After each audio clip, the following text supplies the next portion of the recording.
हाय। तो आज हम शुरुआत कर रहे हैं इंग्लिश की। और इंग्लिश में सबसे पहले हम पढ़ेंगे रीडिंग कॉम्प्रिहेंशन। और वो क्यों पढ़ेंगे इसका जवाब आपको थोड़ी देर में मिल जाएगा। ठीक है, पहले रीडिंग कॉम्प्रिहेंशन होता है क्या, आरसीज से वो बोलते हैं मैक्सिमम। एक पैराग्राफ होता है थोड़ा सा बड़ा कॉम्प्रिहेंशन टाइप का, और उसको हमको रीड करके उसके बेसिस पे हमको क्वेश्चन सॉल्व करने होते हैं। तो पहले शुरू करते हैं। ठीक है, तो सबसे पहला काम क्या है, रीड करना, और रीड करके उसका मतलब समझना। जैसे जैसे हम रीड करेंगे, जैसे हम हिंदी पढ़ते हैं ऑन द सेम नोट हमको इंग्लिश पढ़ते पढ़ते उसका हिंदी आना चाहिए। ठीक है, चलिए शुरुआत करते हैं। तो मैं आपको पढ़ाऊँगा कि कैसे हम लोग प्रिपरेशन करें इसकी। ठीक है, और कैसे प्रो बनना है वो आप मेरे साथ साथ बन जाओगे, धीरे धीरे फॉलो करोगे तो। स्टार्ट करते हैं, पैसेज पढ़ते हैं।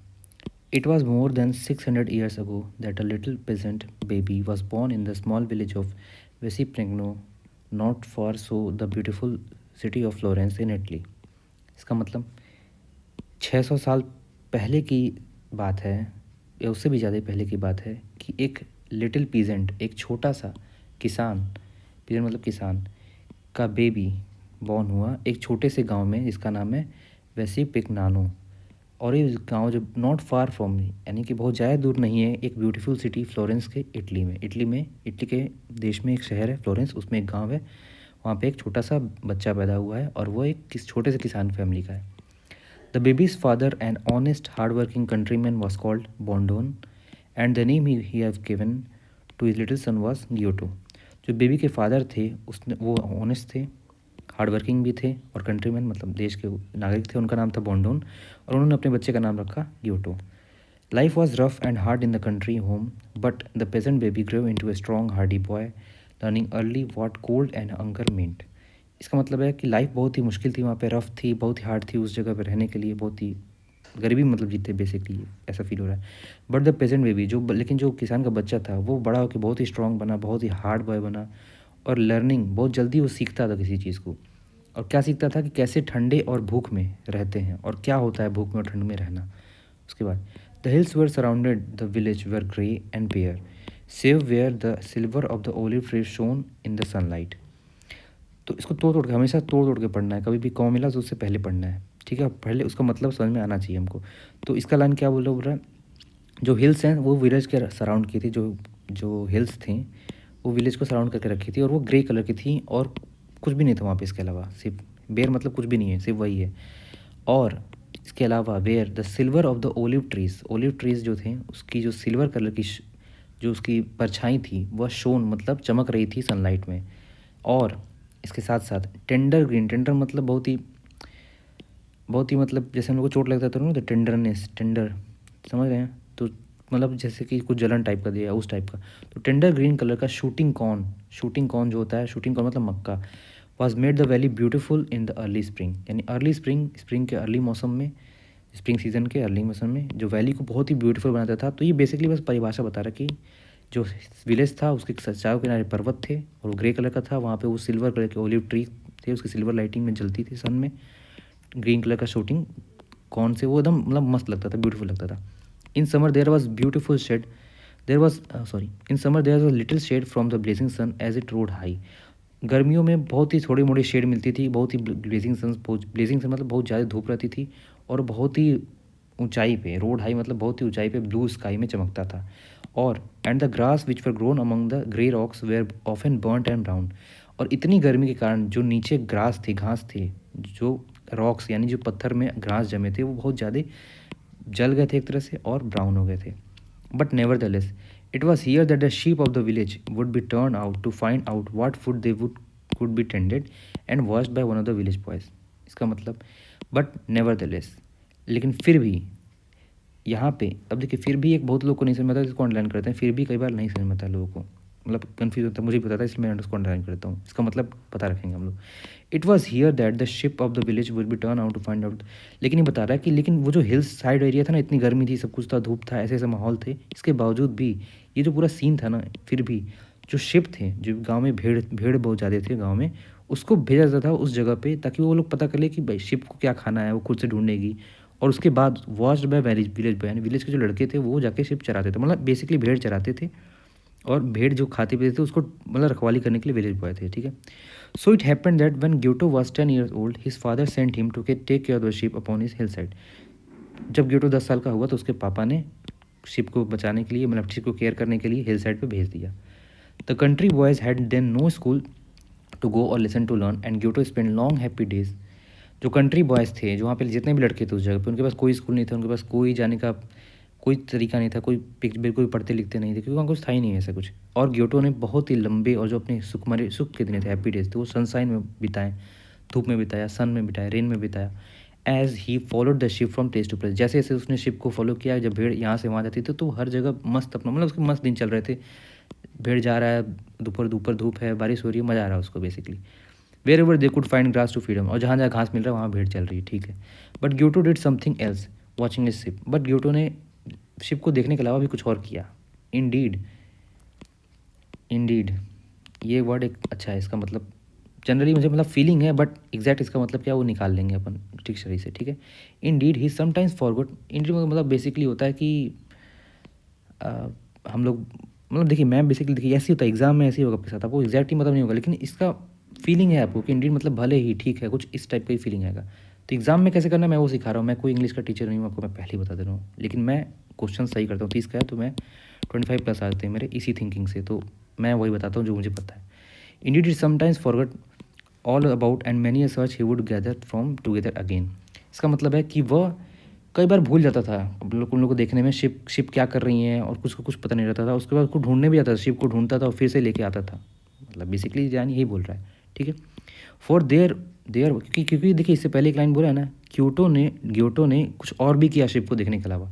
भले ही उसको कई बार वो भूल जाता था कि शिप कहीं चली गई हैं, वो कुछ और ही कर रहा है, बट वो फिर जाता था शिप को ढूंढ के लाता था, लेकिन इसके बावजूद वो कुछ और करता था। क्या करता था आगे बताएगा। For there was one thing he love doing better than all beside and that was to try to draw pictures of the things he would saw around. इसका मतलब कि वहाँ पे उसको क्या पसंद था सबसे ज़्यादा, उसको एक चीज़ बहुत ज़्यादा पसंद था, वो था कि जो भी उसके अगल बगल चीज़ें हैं उसके अलावा उसको पिक्चर्स बनाना बहुत ज़्यादा पसंद था। उसको जो भी कुछ दिखता था उसकी वो पिक्चर बनाता था, मतलब बेसिकली पेंटिंग करता था वो। It was no easy matter for the little shepherd, जो छोटा सा शेफर्ड का बच्चा है बेचारा, उसके लिए सब आसान नहीं है। क्यों? क्योंकि उसकी ही हैड नो पेंसिल और पेपर, कभी उसके पेंसिल पेपर नहीं था। एंड ही हैड नेवर पर have seen a picture in his all life, आज तक कभी वो जिंदगी में पिक्चर देखा नहीं, कभी घर से बाहर नहीं निकला बेचारा, कभी हिल गरीबी से बाहर नहीं निकला, तो कुछ देखा ही नहीं जिंदगी में, तो बनाएगा क्या? पेंसिल पेपर नहीं तो बनाएगा क्या? But all is matter to little, बस लेकिन ये सब उसके इरादे को तोड़ नहीं सकते थे, ये सब बहुत उसके लिए बहुत छोटी बात थी। आउट देयर बाहर निकल के जब वो under the blue sky his eyes made pictures out of the fleecy white clouds, जो उसकी आंखें थी उसने पिक्चर निकाल ली, किस में से? फ्लीसी, फ्लीसी एक अच्छा वर्ड है, फ्लीसी का मतलब होता है रोएदार, जैसे नहीं हम लोग ऊन देखते हैं, तो जो फ्लीसी मतलब ये ऊन जो नहीं ऐसे क्लाउड होता है, तो क्लाउड को देख के ब्लू स्काई के नीचे उसकी जो आंखें थीं वो चकमका गई, मतलब देख के मस्त हो गई। और उस आंखों ने बस जो सामने क्लाउड था देख के ना, उसको देख के समझ गया वो कि अच्छा कभी क्लाउड ऐसा है, कभी क्लाउड ब्लैक कलर का है। देख लिखा ना, white clouds as they slowly change from one form to another, कभी कभी क्लाउड उसको ऐसा दिखता था, कभी क्लाउड उसको ऐसा दिखता था, कभी वो पूरा घना बादल, कभी एकदम धूप किया। तो बादलों को अलग अलग बदलते देख के वो सीखा, उसके पास कुछ भी नहीं था, स्टिल वो सीखा। He learn to know the exactly the shape of every flower how it grow, उसने सीख लिया कि कैसे कोई फ्लावर का शेप होता है और वो कैसे कोई फ्लावर बढ़ता है। He notice how the olive trees let the silver leaves, उसने नोटिस किया कि जो ओलिव ट्री है वो कैसे अपनी सिल्वर कलर की जो लीव्स हैं वो उसको गिराती है, और जो झड़ती हैं उसके लीव्स, उसके पीछे बैकग्राउंड में ब्लू कलर का शानदार स्काई दिख रहा है। देखिए, against the blue sky background of the sky that peeped in between, मतलब यहाँ पे वो पेड़ है सिल्वर ऑलिव का, उसका पत्ता गिर रहा है और पीछे मस्त ब्लू कलर की स्काई दिख रही थी। हम लोग नहीं यहाँ से खड़े को देखते हैं तो ऐसे ही दिखेगा ना हमको भी, तो ऐसे वो देखता था, ठीक है। एंड इसके अलावा सब चीज़ मतलब नोटिस कर रहा है अपने बैठ के अगल बगल वो, कि कैसे पेड़ पत्ते हैं, क्या है, सब कुछ है।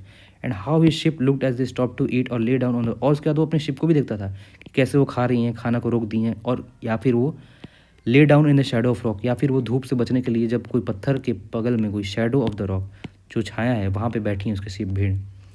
Nothing escaped his keen watchful eyes and then eager hands he would sharpen a, मतलब कुछ भी नहीं बचा था उसकी कीन, मतलब उसकी मतलब एकदम देखना चाहता है एकदम, मतलब उसकी जो नयन है एकदम ज़बरदस्त नयन है, मतलब वो हर चीज़ को एकदम नोटिस करता है, पावरफुल।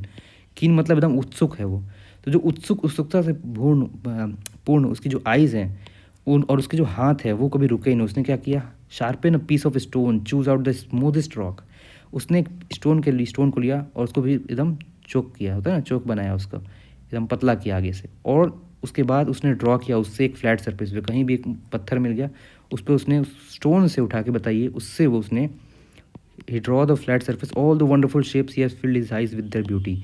उसकी आंखों ने जो देखा अपने चारों तरफ, उसकी उसने इमेज बनाई एक अपने ऐसे एक सिंपल पत्थर पे, और एक किसी मदद से एक शार्पन टूल की मदद से, मतलब एक स्टोन की मदद से उसने बनाया ये चीज़। तो ये क्या, ये देखिए यहाँ पे ये जो लाइन है ना, ये बात को फिल कर रहा है। याद करिए हम लोग जो पढ़ते हैं मुहावरा, beauty lies in the eyes of beholder, beauty lies in the eyes of beholder, यानी कि जो ब्यूटी है वो जो कि मतलब खूबसूरती है वो आँख देखने वालों की आंखों में होती है, ना कि एक्चुअल में होती है ब्यूटी।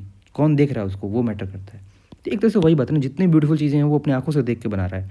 और क्या क्या है वहाँ पे, ऑलिव ट्रीज़ हैं, फ्लावर्स हैं, बर्ड्स हैं, बीस्ट्स हैं, बट स्पेशली शिप। लेकिन सबसे ज़्यादा उसको क्या पसंद है, अपनी जो भेड़ है, जो कि उसकी दोस्त थी, दे वर फ्रेंड एंड दे कंपेनियन, और उसकी साथी भी थी जो उसके साथ हमेशा रहती थी।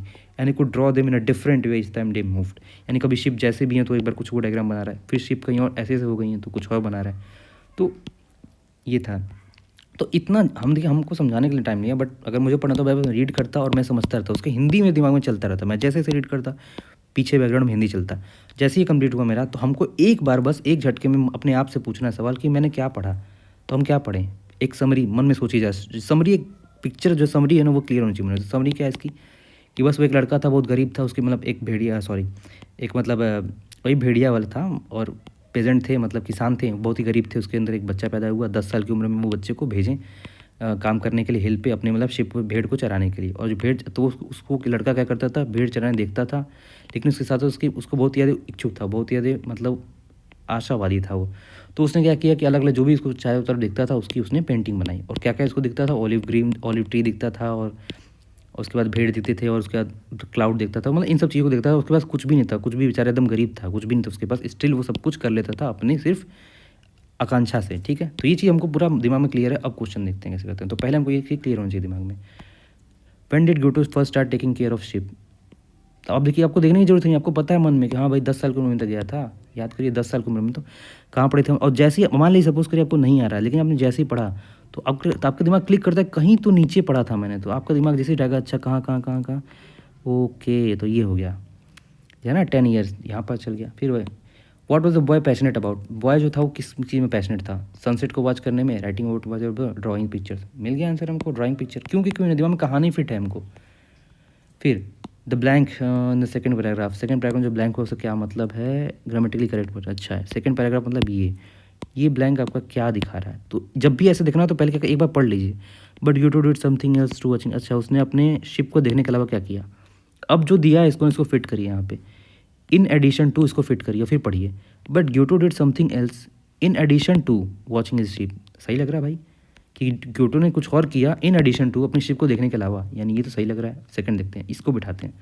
But Giotto did something else beside watching his sheep, beside का मतलब होता है यही, अलावा होता है इसका मतलब, यानी सही लग रहा है, ग्यूटो ने कुछ और देखा अपने शिप को देखने के अलावा।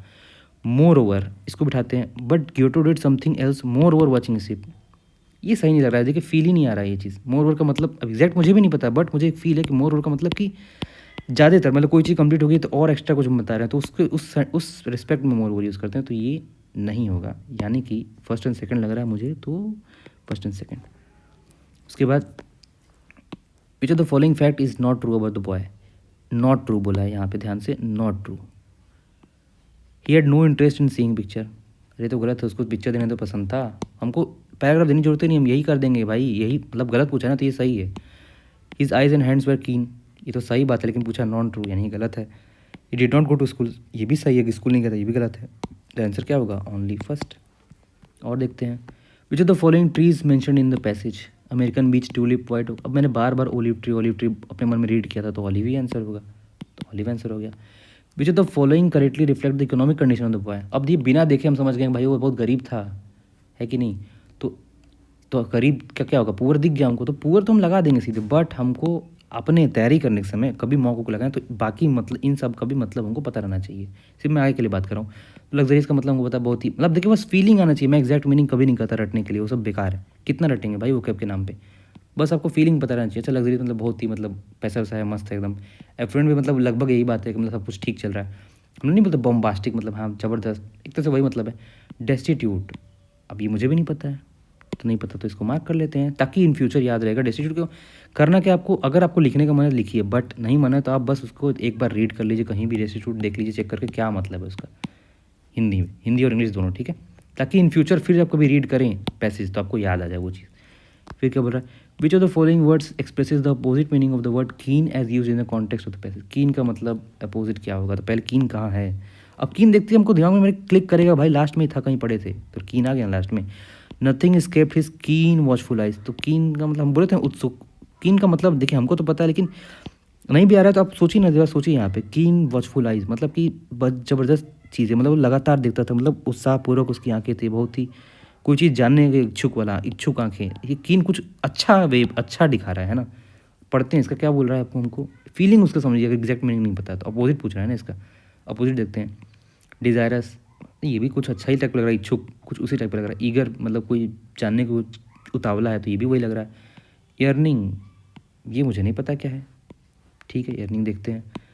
अपैथेटिक, अपैथेटिक का क्या मतलब होता है, एकदम महाबेकार, समझ रहे हैं, महाबेकार का उल्टा, सॉरी पैथेटिक होगा तो अपैथेटिक मतलब कुछ बेकार टाइप की चीज़ें दिख रही हैं यहाँ पे, तो ये सब देखिए पॉजिटिव सेंस दे रहा है, लेकिन ये एक कुछ नेगेटिव सेंस दे रहा है हमको। अविड मतलब मुझे नहीं पता है, तो अपैथेटिक हम कर लेंगे, टिक कर देंगे, और अविड को भी कर लेंगे, गोला की अविड का मतलब मुझे नहीं पता है। उसके बाद which of the following word best expresses the meaning of the word save as used in the context of the passage. Save कहाँ है, सेव सेव, अच्छा देखते हुए हाईलाइट ही है, okay. The hills which were surrounded the village were grey and bare, जो hill थे वो सराउंडेड विलेज थे वो ग्रे थे, और बेयर मतलब कुछ भी नहीं था सिवाय उसके पहाड़ों के। सेव वेयर मतलब इसमें कुछ सेव तो एक्सेप्ट टाइप की चीज़ें होनी चाहिए, मतलब इसके अलावा अलावा ही तो हो रहा है। रेस्क्यू, रेस्क्यू को फिट करिए ज़रा, रेस्क्यू, रेस्क्यू वेयर नहीं, सही नहीं लग रहा है। प्रोटेक्ट बिल्कुल नहीं। इंडेंजर खतरा बिल्कुल नहीं। वेस्ट बेकार हो गया, नहीं बिल्कुल नहीं। एक्सेप्ट, हाँ इसके अलावा तो ठीक लग रहा है। देखिए पढ़िए तो, एक्सेप्ट को फिट करिए यहाँ पे। The hills which were surrounded by the village which were grey and bare and except where, the except is right, okay. Except, let's see the answer.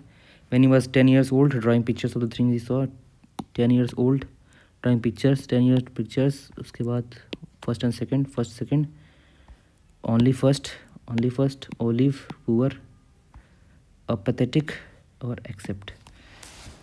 ठीक है, हो गया रीडिंग कॉम्बिनेशन। अब देखिए मैं आपको बस एक क्लास जाते जाते एक बात कर दूँ, अगर आप लोग सुन रहे हैं वीडियो तो सुन लीजिएगा ध्यान से इस बात को।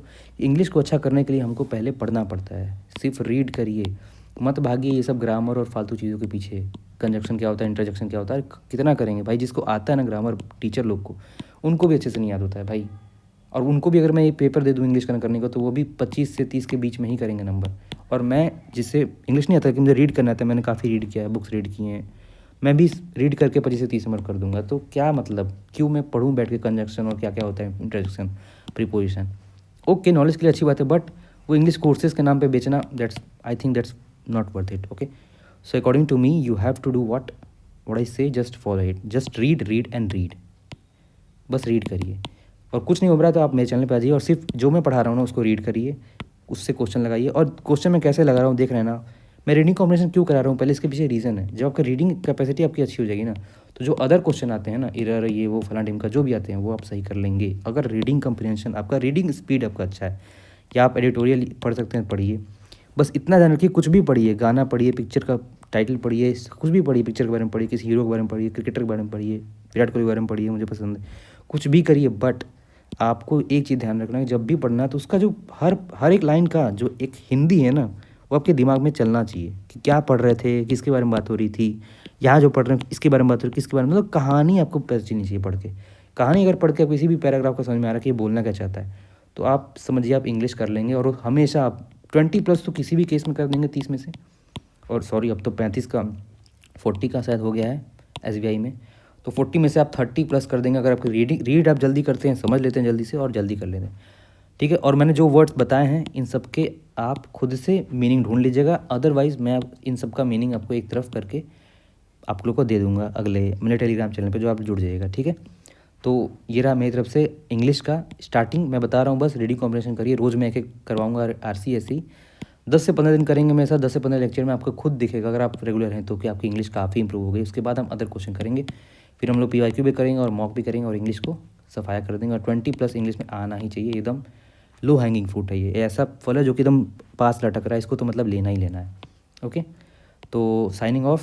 अगर आप लोग को अच्छा लग रहा है वीडियो तो please subscribe my channel and मेरे टेलीग्राम लिंक को ज्वाइन कर लीजिएगा, जो कि मैंने अपने चैनल के बायो में दिया है। मेरे चैनल जब खोलेंगे तो उसमें बायो में लिखा होगा TG लिंक मेरा, उसको आप सब्सक्राइब कर लीजिए। उसमें सारे मैं PDF और ये सब अपलोड करता हूँ, ठीक है।